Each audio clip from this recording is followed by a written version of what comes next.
জান্নাতের মধ্যে আল্লাহ এক ব্যক্তির মর্যাদা বাড়ায়, জান্নাতের মধ্যে ঢুকছে, মর্যাদা বাড়ে।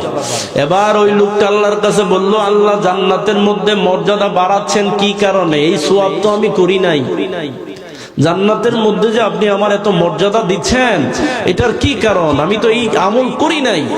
তখন আল্লাহ তাআলা জবাব দেয় হাদিসে কুদসির মধ্যে আল্লাহ তাআলা বলেন, বিস্তিগফারি ওয়ালাদিকালা, ও আমার গোলাম শোনো, তুমিও যদি আমলটা করতে পারো নাই, কিন্তু দুনিয়াতে যেই সন্তান তুমি রেখে এসেছো ওই সন্তান তোমার জন্য দোয়া করে, আর সেই দোয়ার কারণে আমি আল্লাহ তাআলা জান্নাতের মধ্যে তোমার মর্যাদা বাড়াইয়া দে।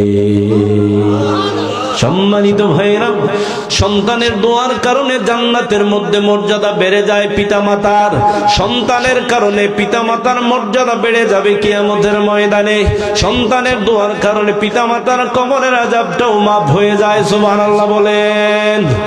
এই জন্য আমরা এমন সন্তান দুনিয়াতে রেখে যাব, রব্বানা হাবলানা মিন আজওয়াজিনা ওয়া যুররিয়াতিনা কুররাতা আয়ুনি ওয়াজআলনা লিল মুত্তাকিনা ইমামা। এমন সন্তান রেখে যাব, এমন সম্পদ দুনিয়াতে রেখে যাব যেই সন্তান দেখলে আমাদের চোখ জোড়ায়। রব্বি হাবলি মিনাস সলিহিন, নেক সন্তান দুনিয়াতে রেখে যাব। নেক সন্তান যদি আমরা দুনিয়াতে রেখে যেতে পারি তাহলে কবরে শান্তি পাবো, কিয়ামতের ময়দানে সম্মান পাবো, জান্নাতের মধ্যে আমাদের মর্যাদা বেড়ে যাবে। সুবহানাল্লাহ। কাজে এরকম সন্তান রেখে যাওয়ার দরকার আছে না নাই? কথা বলেন, আছে না নাই? এই সন্তান, সৎ সন্তান কোথায় তৈরি হয়?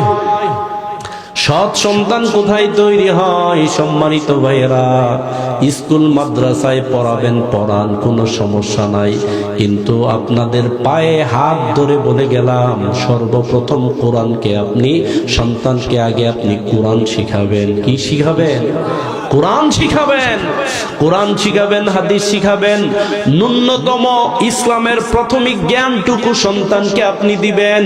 আপনার সন্তান যদি ইসলামের প্রাথমিক জ্ঞান পায়, ফরজিয়াত জ্ঞানটুকু যদি আপনার সন্তান পায়, ওই সন্তান যখন আপনি আমি দুনিয়া থেকে বিদায় নিব, আমার মতো হুজুর, সুপার হুজুরের মতো হুজুর ফের ইমাম দিয়ে জানাজা পড়াইলে হৃদয় থেকে দরদ আসে না, কিন্তু নিজের সন্তান যখন পিতা মাতার সামনে দাঁড়িয়ে যাবে, বলেন তো ওই সন্তানের হৃদয়ের মধ্যে পিতা মাতার জন্য দরদের কারণে চোখে পানি আসবে কিনা? সম্মানিত ভাইরা, এজন্য এমন সন্তান দুনিয়াতে আমরা রেখে যাব যেই সন্তান আমাদের মৃত্যুর পর আল্লাহর কাছে দোয়া করতে পারে।